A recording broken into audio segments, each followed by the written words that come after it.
L'idéal romantique de deux personnes forgeant un lien à vie est profondément ancré dans notre culture. Cependant, à notre époque moderne, nous assistons à une tendance croissante d'individus choisissant consciemment de rester célibataires. Ce changement est particulièrement marqué dans le monde occidental, où les taux de mariage sont en baisse et le célibat est en augmentation. Selon l'enquête sociale générale de 2019, plus de la moitié des Américains âgés de 18 à 34 ans ont déclaré ne pas avoir de partenaire amoureux stable. En Allemagne, plus de 40% des ménages sont composés de personnes seules. Pourtant, ce n'est pas uniquement un phénomène occidental, c'est une tendance mondiale avec un nombre croissant de personnes dans le monde choisissant de vivre seules. Malgré cette augmentation mondiale du célibat, il existe toujours un stigmate social et une discrimination envers ceux qui embrassent la vie célibataire. Une recherche de 2020 intitulée « Les personnes célibataires sont-elles un groupe stigmatisé ?» souligne que les personnes célibataires sont souvent confrontées à la discrimination, aux préjugés et aux défis financiers. Ils peuvent gagner moins, payer plus d'impôts et encourir des coûts plus élevés pour les prestations sociales et les soins de santé. Cependant, tout n'est pas négatif. La même étude révèle que de nombreuses personnes trouvent un épanouissement dans leur statut de célibataire. La psychologue sociale Bella De Paolo renforce cette perspective dans son article, rejetant l'idée que le mariage est un chemin universel vers le bonheur. Elle affirme que les affirmations selon lesquelles se marier rend les gens plus heureux, plus en bonne santé et plus intégrés dans la société sont largement exagérées ou simplement fausses. De plus, elle suggère que le fait d'être célibataire offre de nombreux avantages par rapport au mariage, tels que la découverte d'une signification personnelle plus profonde, la poursuite d'intérêts et de passions individuelles et la promotion de la croissance personnelle. Alors, vaut-il mieux être célibataire? La réponse est loin d'être universelle. Les gens recherchent des choses différentes dans la vie. Pour beaucoup, la formation de relations et le mariage conduisent au bonheur. Cependant, il existe un segment florissant de la société qui s'épanouit dans le célibat. Il est important de noter que cette vidéo n'est pas une tentative de dissuader les individus de rechercher des relations ou le mariage, ni une critique de ceux qui choisissent cette voie. L'objectif de cet essai court est plutôt de présenter plusieurs arguments convaincants pour lesquels le fait d'être célibataire pourrait être une option préférable et épanouissante pour certaines personnes. La psychologue sociale Bella De Paolo renforce cette perspective dans son article, rejetant l'idée que le mariage est un chemin universel vers le bonheur. Elle affirme que les affirmations selon lesquelles se marier rend les gens plus heureux, plus en bonne santé et plus intégrés dans la société sont largement exagérées ou simplement fausses. De plus, elle suggère que le fait d'être célibataire offre de nombreux avantages par rapport au mariage, tels que la découverte d'une signification personnelle plus profonde, la poursuite d'intérêts et de passions individuelles et la promotion de la croissance personnelle. Alors, vaut-il mieux être célibataire? La réponse est loin d'être universelle.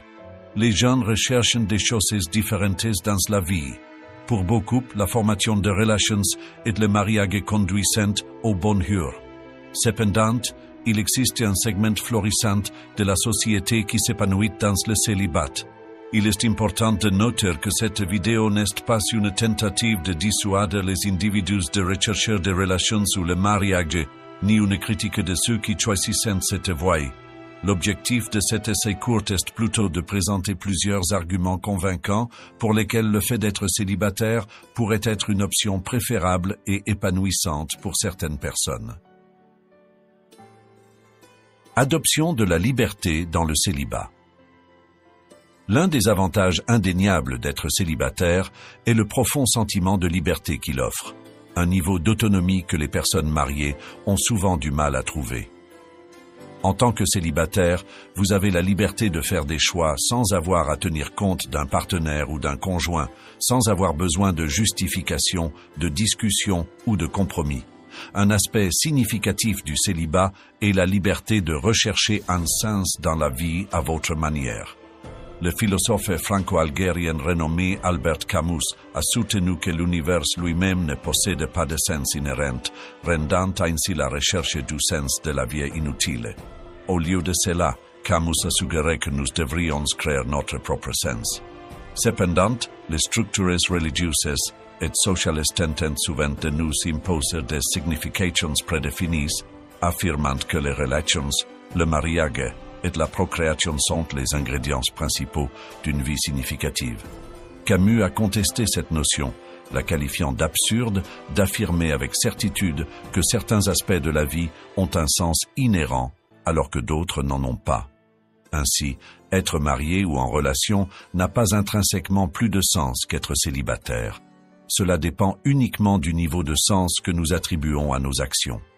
Le célibat peut offrir l'occasion unique de rejeter les conventions sociales et de se plonger pleinement dans un sentiment de but, débarrassé des responsabilités et des distractions des relations.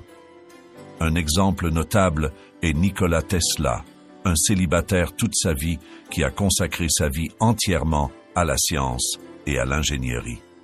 Il a expliqué une fois que sa décision de s'abstenir de relations amoureuses a contribué à sa réussite scientifique. Bien que le cas de Tesla puisse être un exemple extrême, il souligne l'idée que le célibat peut amplifier la liberté de poursuivre des entreprises qui imprègnent nos vies de sens personnel. Comme le note Bella De Polo, les célibataires apprécient les opportunités de poursuivre leurs intérêts et passions et de travailler sur ce qui leur tient le plus à cœur.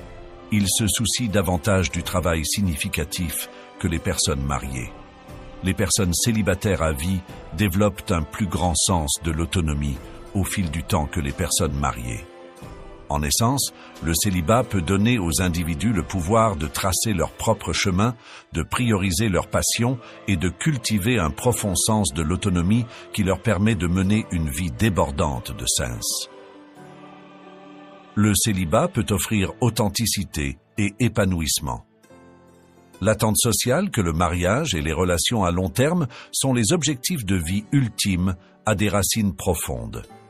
Dès un jeune âge, on nous met souvent la pression pour chercher un partenaire, fonder une famille et, idéalement, vivre heureux pour toujours. Par conséquent, pour ceux qui restent célibataires, cela peut sembler qu'ils n'ont pas atteint les attentes de la société, qu'ils sont vus comme indésirables, voire comme des échecs qui échappent à leurs responsabilités. De plus, il y a une croyance répandue selon laquelle les personnes en couple et mariées mènent des vies plus heureuses. Les célibataires, dit-on, manquent les joies inestimables de la marche vers l'autel, de la lune de miel, de la parentalité et du partage d'une foyer avec un partenaire pendant des décennies. Si ce sont effectivement les ingrédients essentiels d'une vie heureuse, alors être célibataire n'est pas seulement vu comme un échec et comme une abdication de la responsabilité, mais aussi comme une situation tragique. Certes, il y a des personnes qui perçoivent leur statut de célibataire comme indésirable, en particulier celles qui n'ont pas choisi d'être célibataires et qui aspirent à la compagnie, se sentant parfois comme si elles manquaient quelque chose de vital. Cependant, est-il vrai qu'il manque réellement quelque chose? Ou est-ce leur croyance que le célibat est d'une manière ou d'une autre mauvais qui les rend malheureux? Des études récentes suggèrent que c'est plutôt le dernier cas. Un article de l'auteur et sociologue Eliakim Kislev note que de nombreuses études du XXe siècle et du début du XXIe siècle ont placé le mariage sur un piédestal tout en stigmatisant le célibat. Cependant, de nouvelles recherches remettent en question l'idée bien ancrée que les personnes mariées sont intrinsèquement plus heureuses et en meilleure santé. Kislev résume une sélection d'études qui suggèrent ce qui suit. Les personnes qui se marient peuvent ressentir une augmentation temporaire du bonheur pendant l'année du mariage, mais avec le temps, leur niveau de bonheur revient à ce qu'il était auparavant. De manière intéressante, cette baisse du bonheur semble se produire quelle que soit la durée du mariage. De plus, il n'y a pas de preuve concluante pour étayer l'idée que le fait d'avoir des enfants affecte de manière significative la satisfaction de vie. Selon plusieurs études récentes, le mariage n'a pas l'air d'avoir un impact durable sur le bonheur général. De plus, Bella de Paulo introduit le concept d'être célibataire dans la main. Pour ces personnes, le célibat n'est pas un compromis ou un état de manque, mais plutôt la manière de vivre la plus significative, authentique et épanouissante. C'est une reconnaissance que le bonheur et l'épanouissement peuvent être trouvés de différentes manières, et il n'y a pas de taille unique pour tous. Explorer des formes plus saines d'amour. Dans de nombreuses cultures, l'amour romantique est élevé au rang de préoccupation ultime, souvent considéré comme l'une des quêtes les plus importantes de la vie. Cependant, il est essentiel de reconnaître qu'il existe différentes manières de vivre l'amour au-delà de la romance, comme l'amour entre amis et membres de la famille. L'idée de l'amitié peut ne pas sembler aussi séduisante au premier abord qu'une relation romantique passionnée et intense. Pourtant, certains anciens sages soutiennent que la romance, avec ses émotions et désirs exacerbés, n'est pas nécessairement la forme la plus saine d'amour, étant donné le potentiel de souffrance qui l'accompagne souvent. Prenons Épicure, par exemple, un philosophe grec antique, renommé pour sa sagesse en matière de gestion des plaisirs pour vivre une vie tranquille et heureuse. Épicure mettait l'accent sur l'importance de l'amitié et de la recherche de la joie dans les plaisirs simples de la vie, tels que partager du pain, du fromage et du vin doux en compagnie d'amis. En revanche, il considérait la romance, en particulier les relations sexuelles, comme un désir naturel mais non essentiel qui pourrait se révéler néfaste. Épicure affirmait « Les relations sexuelles n'ont jamais aidé personne et on doit être satisfait si elles n'ont pas fait de mal. » Cependant, ce n'est pas seulement l'acte des relations sexuelles en lui-même, mais l'intense passion sexuelle que pensait Épicure pourrait perturber un esprit paisible.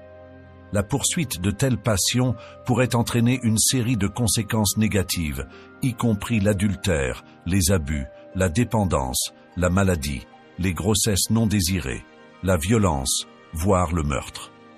Épicure mettait également en garde contre le fait que le désir sexuel pourrait conduire à l'autodestruction, car les individus pourraient gaspiller leur temps et leurs ressources sur l'objet de leur convoitise, échangeant ainsi leur vie contre une obsession éphémère.